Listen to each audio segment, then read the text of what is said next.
Hello students, we are starting with chemical kinetics part 4।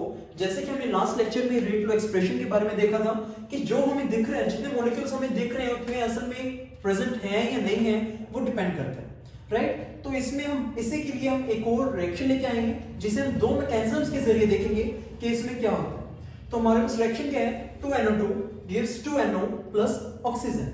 Now इसका हमें expected क्या दिख रहा है कि हमारे पास टू मॉलिक्यूल्स NO के हैं, तो इसको रेट लो एक्सप्रेशन या लो मास एक्शन के जरिए देखें तो हमें रेट बनना चाहिए K which is the rate constant NO2 whole square, right। NO2 is a active mass, यहाँ पे एक्टिव मास है NO2 का। मैंने लास्ट लेक्चर में आपको बताया था कि एक्टिव मास क्या होता है, तो यहाँ पे एक्टिव मास ऑफ NO2 है जिसका हमने स्क्वायर किया। नाउ बाय मैकेनिज्म 1, स्टेप 1 हमारे पास है। स्टेप 1 में क्या हो रहा है, NO2 gives NO plus O which is a slow step, and step 2 O plus NO2 gives O2 and NO which is a fast step. Now difference between these two steps is that is a slow and fast. Now slow and fast, अब आप एक चीज बताएं कि अगर कोई चीज हमारे सामने से जा रही है और वो इतनी ज्यादा फास्ट है तो हम उसकी स्पीड को कैलकुलेट नहीं कर पाएंगे कि वो उसकी स्पीड कितनी थी। अगर वही थोड़ी सी वो स्लो जा रही है तो हाँ, हम थोड़ा सा टाइम देके उसको देख सकते हैं कि हाँ इसकी स्पीड इतनी थी। और rate is also speed, right. तो हम स्पीड या रेट किससे ज्यादा इजीली डिटरमाइन कर सकते हैं, स्लो स्टेप से या फास्ट स्टेप से? ऑफ कोर्स स्लो स्टेप से। हेंस हम इस स्टेप से ही रेट को डिटरमाइन करेंगे, हम फास्ट स्टेप से रेट को डिटरमाइन नहीं करेंगे। तो इसीलिए इस स्लो स्टेप को हम क्या कहेंगे, RDS। RDS stands for rate determining step, right? RDS stands for rate determining step. Hence हम हमेशा जो भी मैकेनिज्म देखना है उसमें हम स्लो स्टेप की मॉलिक्युलरिटी देखेंगे, ऑर्डर देखेंगे। आई होप आपको मॉलिक्युलरिटी और ऑर्डर वर्ड्स तो याद होंगे बिकॉज लास्ट लेक्चर्स में हमने किए हैं। अगर किसी ने लास्ट लेक्चर्स नहीं देखे हैं तो डिस्क्रिप्शन बॉक्स में मैं उनका लिंक दे दूंगा, प्लीज उन्हें जाके देखिए। तो हमने इसमें मॉलिक्युलरिटी और ऑर्डर की बात की है कि हम इससे डिपेंड करेगा कि स्लो रिएक्शन में उसकी मॉलिक्युलरिटी क्या है और ऑर्डर क्या है, वही हम ओवरऑल रिएक्शन का बताएंगे। चलो ये तो हम बाद में देखेंगे, बट जो हमारा मेन चल रहा है कि हमने इसको देखना है ये गलत है ये सही है। नाउ मैकेनिज्म 2, मैकेनिज्म 2 में क्या हो रहा है, step 1 2NO2 gives NO3 and NO which is a RDS। इसमें मैंने RDS लिखे हैं तो आपको समझ में आ गया होगा कि RDS क्या होता है। It simply depicts that it is a slow step, right? And now step 2 NO3 gives NO plus O2 which is a fast step।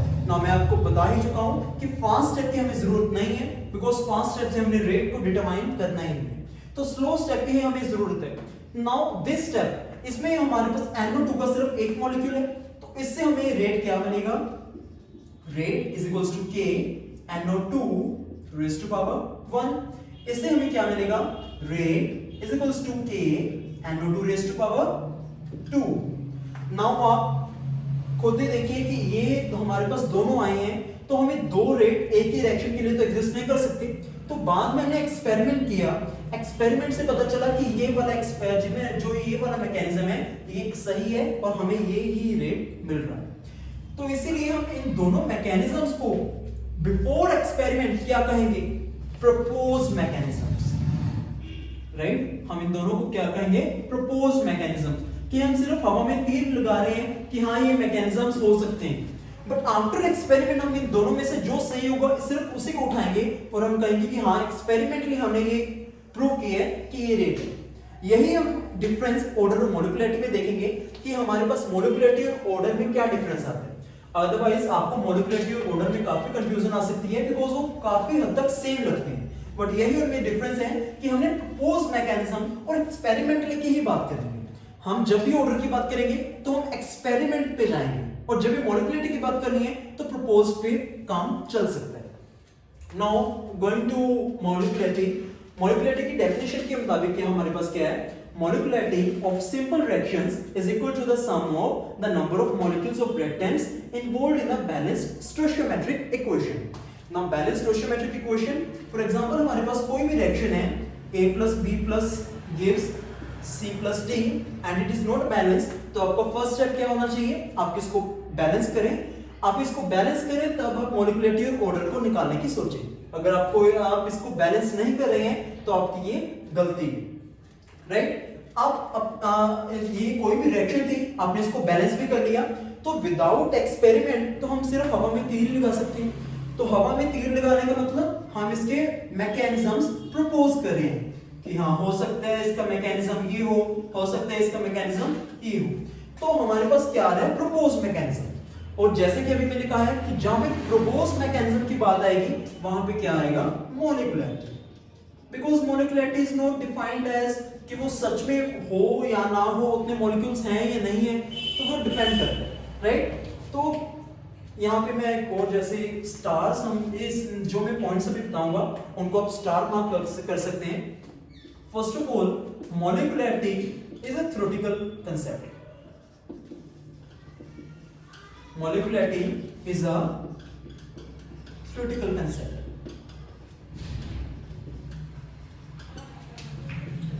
Second point, theoretical means ये experimentally नहीं प्रूव हो रहा, ये सिर्फ हम सोच रहे हैं। Proposed mechanism से means सिर्फ हम सोच के mechanisms दे रहे हैं।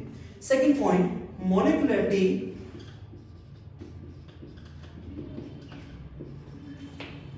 can't be zero, can't be negative, can't be fractional, can't be imaginary, can't be infinite। तो ये हमारे पास पॉइंट्स हैं कि मोलिकुलैरिटी कभी जीरो नहीं हो सकती, मोलिकुलैरिटी कभी नेगेटिव नहीं हो सकती, मोलिकुलैरिटी कभी फ्रैक्शन नहीं हो सकती, मोलिकुलैरिटी कभी इनफिनाइट नहीं हो सकती, मोलिकुलैरिटी कभी इमेजिनरी नहीं हो सकती, राइट। ये हमारे पास सेकंड पॉइंट है। और हमारे पास थर्ड एक्स्ट्रा पॉइंट हमारे पास क्या आता है कि मोलिकुलैरिटी किसी भी रिएक्शन की 3 से ज्यादा नहीं हो सकती, right? It can't be greater than 3. It can be less than 3 or it can be equals to 3, but it can't be greater than 3. ये हमारे पास मोलिकुलैरिटी के 3 एक्स्ट्रा पॉइंट, इंपॉर्टेंट पॉइंट्स थे जो आपको याद रखने हैं। ना इनके बेस पे हम एक और चीज देखते हैं। एग्जांपल, हमारे पास ये रिएक्शन है 2MnO4 negative plus 16H plus 5CO4 2 negative, that is oxalate, right, ऑक्सीडाइन। तो ये हमारे पास रिएक्शन है, तो इसमें मोलिकुलैरिटी के लिए हम क्या करेंगे, मोलिकुलैरिटी की डेफिनेशन के मुताबिक हमने सिर्फ बैलेंस्ड स्टोइचियोमेट्रिक इक्वेशन उठानी है। तो अगर इस इक्वेशन को देखोगे ये बैलेंस है, राइट। नाउ इसके हमें क्या करना है कि टोटल नंबर ऑफ सम करना है नंबर ऑफ मॉलिक्यूल्स का। अगर मैं इनका सम करूं तो मेरे पास आंसर आता है 23। So is it molecularity, right. हम कह सकते हैं कि मोलिकुलैरिटी 23 है? No, we are wrong here, because हमने अभी पॉइंट किया था कि मोलिकुलैरिटी किसी भी रिएक्शन की 3 से ज्यादा नहीं हो सकती। तो मोलिकुलैरिटी ऑफ कोर्स 23 तो नहीं है। तो इसका मतलब है कि सीधा ही हमने किसी भी रिएक्शन को नहीं देखना, हमने उसके मैकेनिज्म में जाना है, राइट। हमने उसका मैकेनिज्म देखना है, लाइक उसमें स्टेप्स इन्वॉल्व हो सकते हैं। और एक और बात, जो भी हम स्टेप्स इन्वॉल्व करेंगे हर स्टेप की वो मोलिकुलैरिटी 3 से ज्यादा नहीं हो सकती। ये वाला जो वैलिड पॉइंट है, ये सिर्फ ओवरऑल रिएक्शन पे ही नहीं, ये स्टेप्स पे वैलिड है कि मोलिकुलैरिटी किसी भी स्टेप के भी 3 से ज्यादा नहीं हो सकती, राइट। तो हमें स्टेप्स में देखना है, उस स्टेप्स में जो भी स्लोएस्ट स्टेप होगा, जो भी स्लोएस्ट स्टेप होगा उसकी हमने मोलिकुलैरिटी देखनी है। जो उस स्टेप की मोलिकुलैरिटी होगी वो हम ओवरऑल रिएक्शन की मोलिकुलैरिटी कह देंगे, राइट। ये हमारे पास मोलिकुलैरिटी का कांसेप्ट था। आई होप आप सभी को मोलिकुलैरिटी समझ में आ गई होगी। नाउ हम ऑर्डर की बात करते हैं।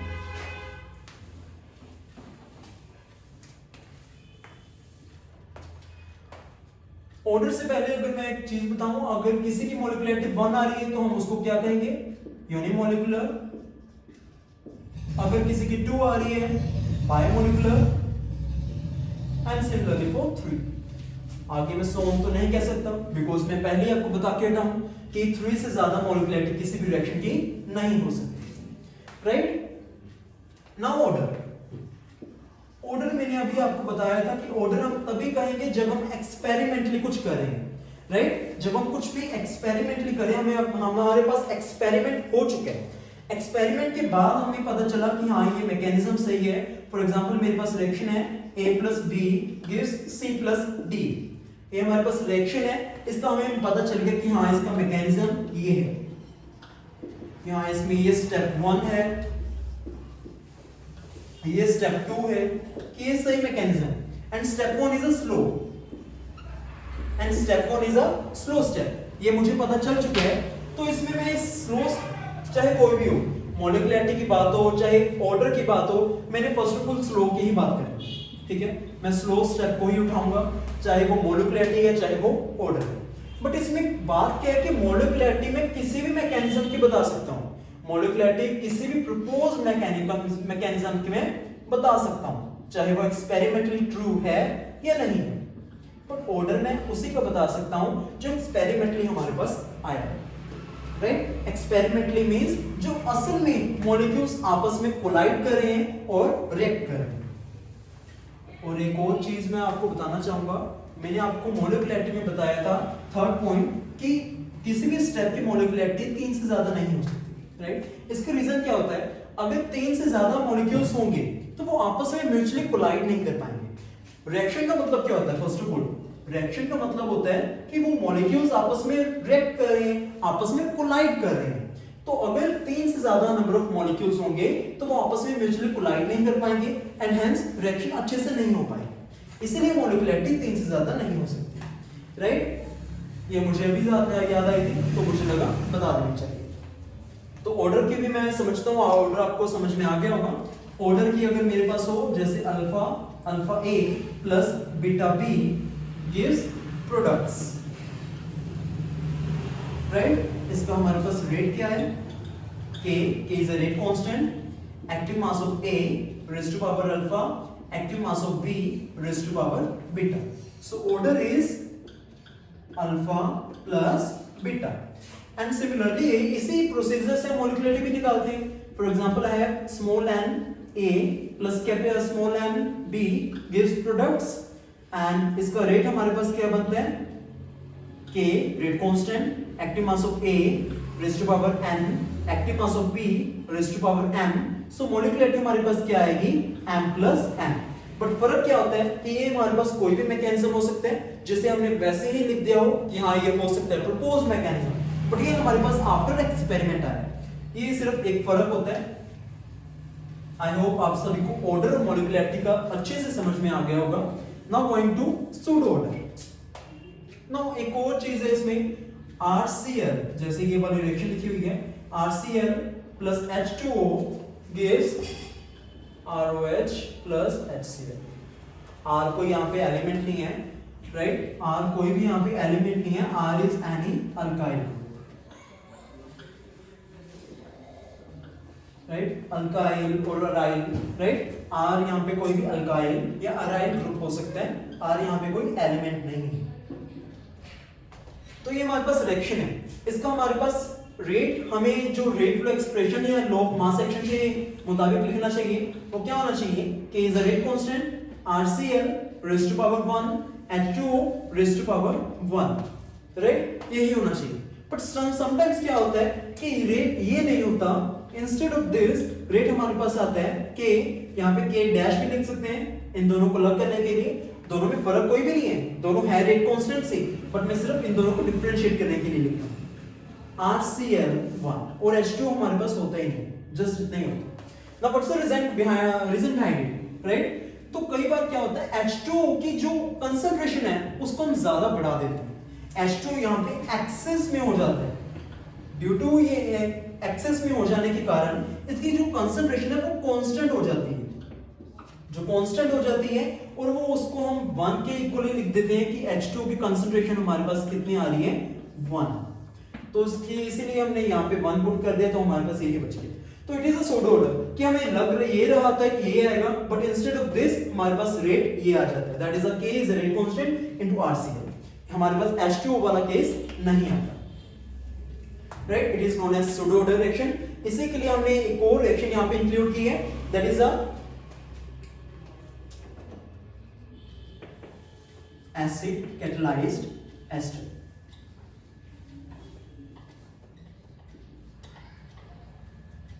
राइट। इसमें हमारे पास यहाँ पे क्या है, दैट इज एस्टर। एस्टर को हमने यहाँ पे वाटर इंक्लूड की है, which is an equilibrium with acid and alcohol. यहाँ पे भी हमारे पास एस्टर जब एक्सेस में हो जाता है तो यहाँ पे इसकी भी कंसंट्रेशन कांस्टेंट हो जाती है, जिस वजह से जो हमारे पास रेट आना चाहिए उसकी जगह पे कुछ और जाता है। Hence it is also an example of pseudo reaction. तो इस लेक्चर में हम इतना ही करेंगे। नेक्स्ट लेक्चर में हम ऑर्डर के टाइप्स पे जाएंगे जैसे ऑर्डर हम एक और चीज थोड़ी सी बीच में रह गई थी, अभी बता देता हूँ आपको, मॉलिक्युलरिटी और ऑर्डर में डिफरेंस। जैसे मैंने आपको बताया था कि मॉलिक्युलरिटी कभी भी जीरो नहीं हो सकती, मॉलिक्युलरिटी नेगेटिव नहीं हो सकती, मॉलिक्युलरिटी फ्रैक्शन में नहीं हो सकती। तो यही डिफरेंस ऑर्डर में भी है।